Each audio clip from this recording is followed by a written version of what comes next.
Hello and welcome to this video playing waelag, not Egypt. Okay, so I'm going for Sicilian and play an offbeat line here with bishop d7. Sometimes called the Kupreichik variation. Yeah, I'd like to play some Sicilians now and then in the Blitz games, but I try to play lines that are not as well known because I have some doubts about my knowledge sometimes. I just know ideas mostly, but I don't know all the theoretical details. So going for a Sicilian setup here. Goes knight b3. Yeah, this is often an idea for white, trying to prevent the trade on d4. Knight a5 is a move that comes into consideration. I think I'll go for that. If he does not take, I have possibly rook c8 and knight c4. I mean, if he goes back, basically. I don't think he wants me to take. He can go to d2, though. That is an idea. Of course, that's also very feasible. b4. Are you going to play b4 here? That strikes me as odd. Okay, I think I want to control b5 here. Or maybe he was anticipating queen to b4. That's possible. Yeah, I'm sorry. He certainly never had the idea of playing b4. He was mostly covering this in advance. The move knight to d5 now is part of this position. I can play queen to b4. As knight d5 I'm going to take. I'm just not sure if queen to b4 is really helping all that much. It is interesting though. I mean, maybe I'm actually threatening bishop takes a4.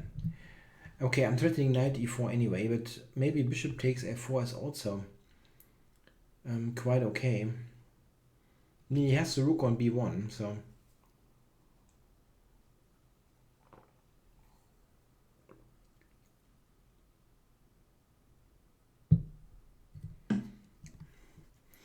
Yeah, of course, but I thought that this is a good ending.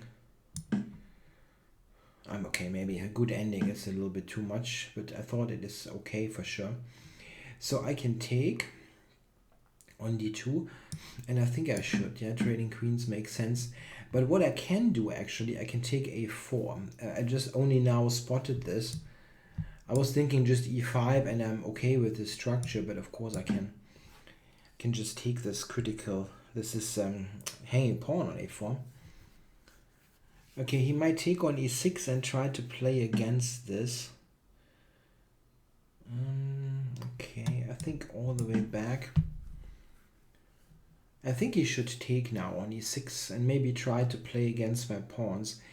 If he allows me to play e5, I'm certainly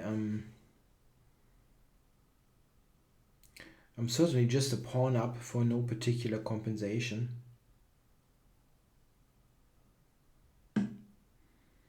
Okay, so I'm going to shut this down. The main thing is that now I don't see how he attacks my pawns. After capturing, he could have maybe attacked b7 or e6, and here I don't quite see it.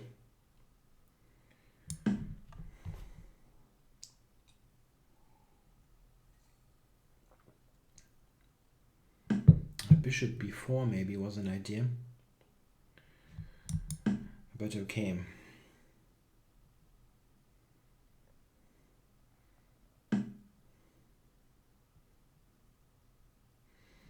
So I can take and win another pawn, but this is the worst pawn structure ever.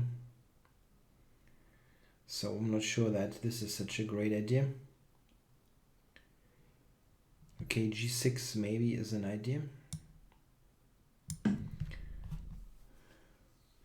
Intending bishop g7 and then potentially f5, yeah, getting those pawns rolling.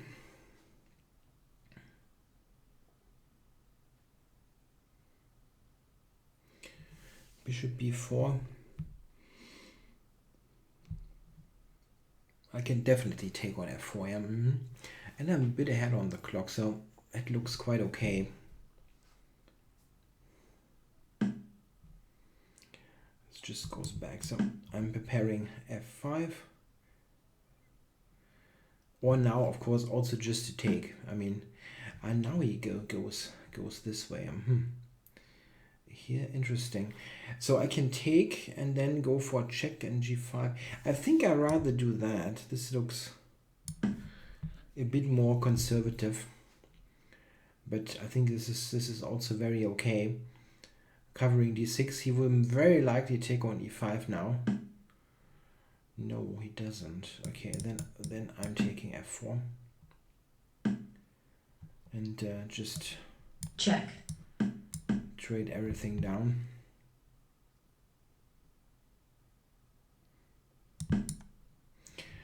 Okay, so he didn't capture it. Yeah, I wonder here if f5 is a move or not. I also have bishop h3 in this position. I don't think... Yeah, he cannot really move the rook up, so probably he has to...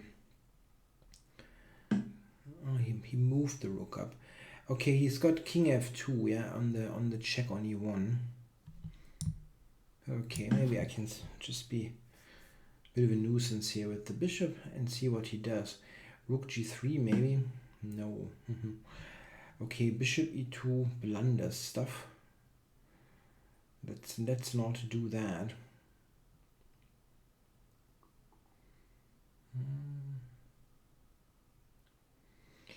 I'm not entirely sure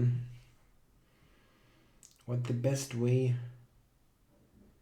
to play this looks like.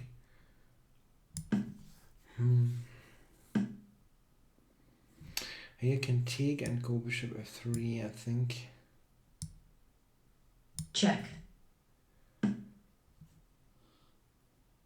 Okay, that wasn't possible, but now bishop f3.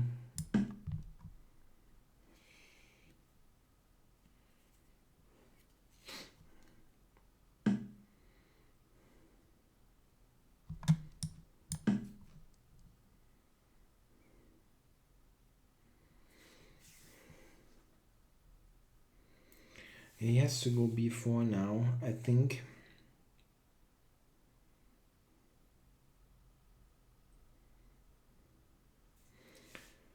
b4. Yeah, potentially bishop h6. Even though bishop c1 will cover it. Bishop h6, he might have c5. This is something that could be dangerous. The pawn could be dangerous. Time warning. Take it. Yeah. It is a bit dangerous, but still it's a bit too tempting. Aha, so he goes for just covering it.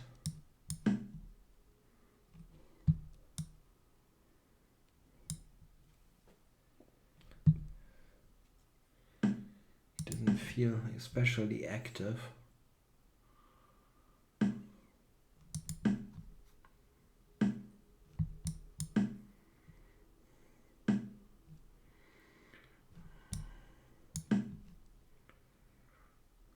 Not sure about this. It's a check on d5, but I think I have to break this. Check. Oh, I have to break this down.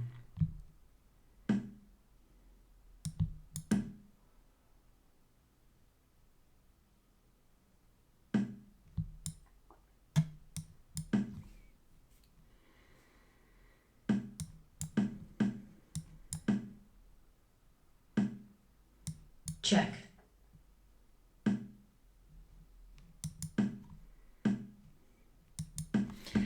Okay, so rolling. He managed to White forfeits on a ton time. of moves at the end still. Yeah, so he essentially blundered a pawn in this situation here with knight d5, but it still wasn't all that easy because his of his space advantage. It wasn't felt all that much. Yeah, so grabbing this one, and now I think he should take and not allow this. But looking at the game, I'm not entirely sure. Oh, I made a mistake here, of course. I could have played e4 here. That was stupid. I actually did not appreciate this move correctly. Rook c8 is good, however. Yeah, rook c8 is good. Yeah, okay, so I played this not all that well. I also missed this. Okay. Wow. Okay, this is the first game in this session, so maybe it was a lucky coincidence for me that my opponent wasn't rated all that high. So he certainly helped me a little bit with some of his decisions. Yeah, here I was thinking that maybe this is more interesting. If I take, there's c6. That's kind of unclear at first, at least. I wanted to take and then grab this and then cover it. Yeah, the engine says I'm winning, but okay, I wasn't totally sure during the game. At least I didn't blunder this. Yeah, the way it was played, I got that b5 in. I mean, he has to take and play this position. And this isn't, I mean, I probably should win, but it's still some work to do. This line, by the way, this line, bishop b7, is one of those side lines that is basically unknown, and it's not all that terrible. I mean, it looks a little bit strange to commit this bishop early on, and objectively it's certainly worse than the knight off, but it's a kind of move that if you have a look at it and study some ideas, it's a very decent surprise weapon that you could apply in some games. Okay guys, thanks for watching.